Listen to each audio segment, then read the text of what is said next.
Assalamualaikum dulur, kembali lagi di MLG Motovlog, satu-satunya motovlog yang Aremania banget. Nah, kali ini saya mau bikin konten jalan-jalan aja sih, nyantai aja. Dan video ini diambil tanggal 22 Agustus 2021, dimana tandanya sekarang itu PPKM masih berlaku. Entah tahap berapa atau level berapa saya juga lupa ya, karena terlalu banyak diperpanjang. Jadi sekarang udah level berapa saya juga kurang paham.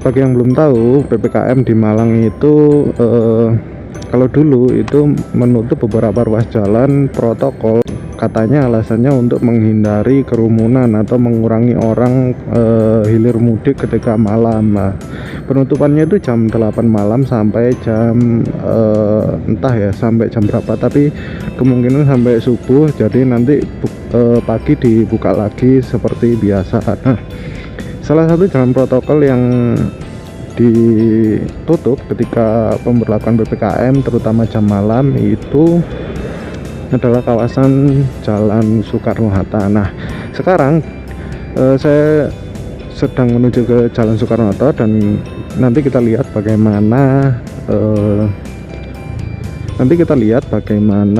kondisi Jalan Soekarno-Hatta di PPKM level berapa ini.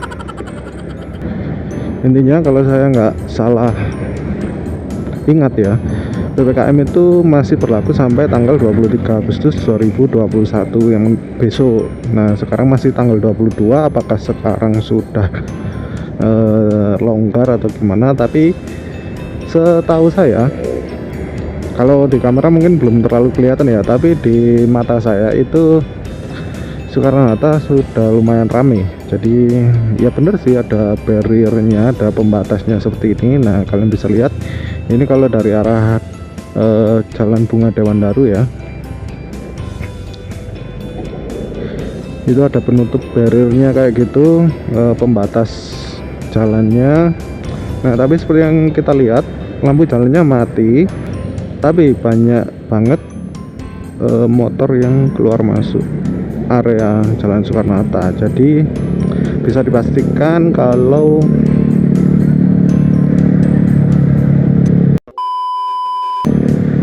kawasan Soekarno-Hatta tidak steril seperti dahulu. Beda sama sekarang lebih longgar lah ya. Nah, ini kalian bisa lihat di sebelah kiri ada lalapan buka, angkringan buka, angkringan 2 biji, malah 2 toko, 2 warung. Nah, kalau kalian bisa lihat di kamera sebelah kanan itu ada mobil patwal patroli. Nah, di sebelah kanan itu mobil patwal, dan yang kirinya kerumunan cuy. Di sebelah kiri ada yang jual rawon dan soto daging.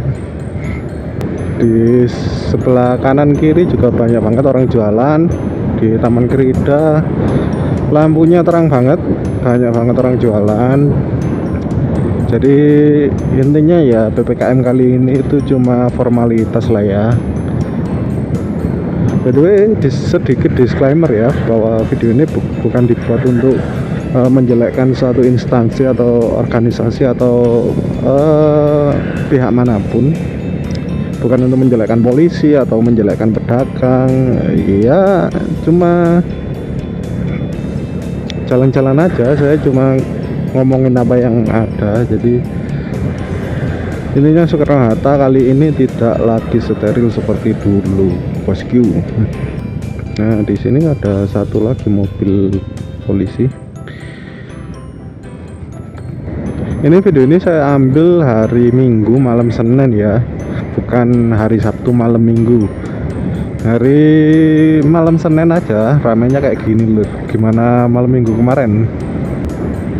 Nah, mungkin dari video ini juga bisa jadi acuan buat pemerintah pusat ya, khususnya yang Bapak Menteri.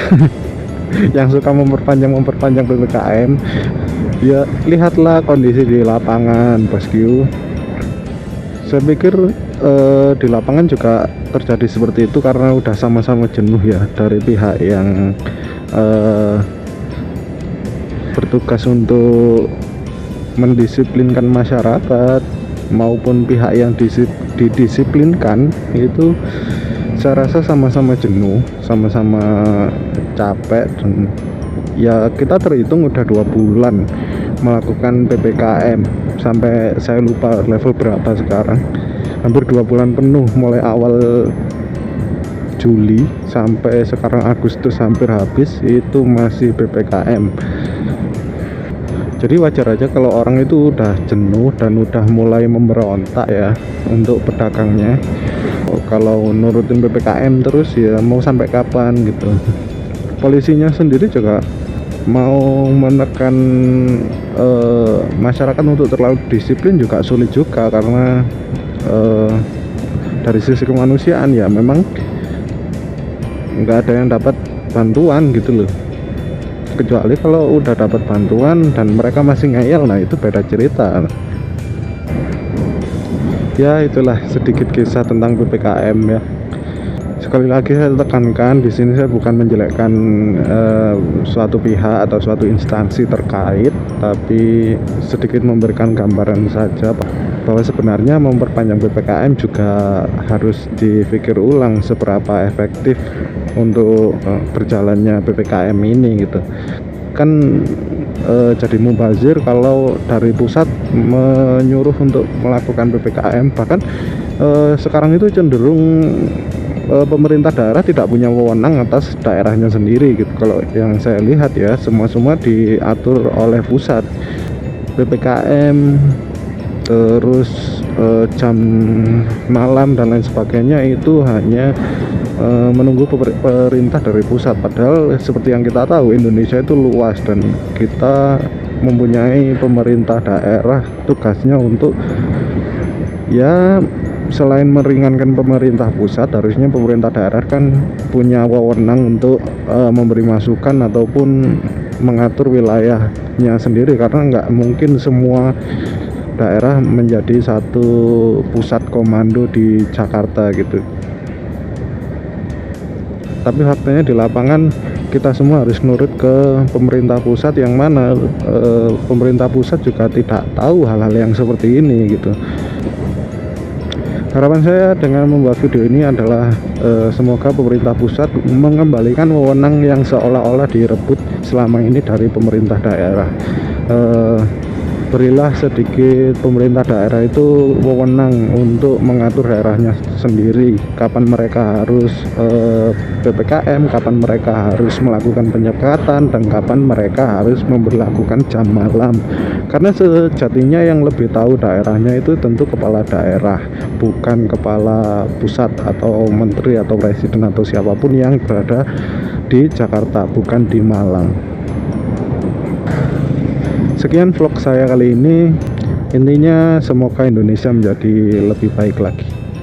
Saya Melki Motovlog pamit undur diri. Wassalamualaikum warahmatullahi wabarakatuh dan salam Aremania. Bye bye.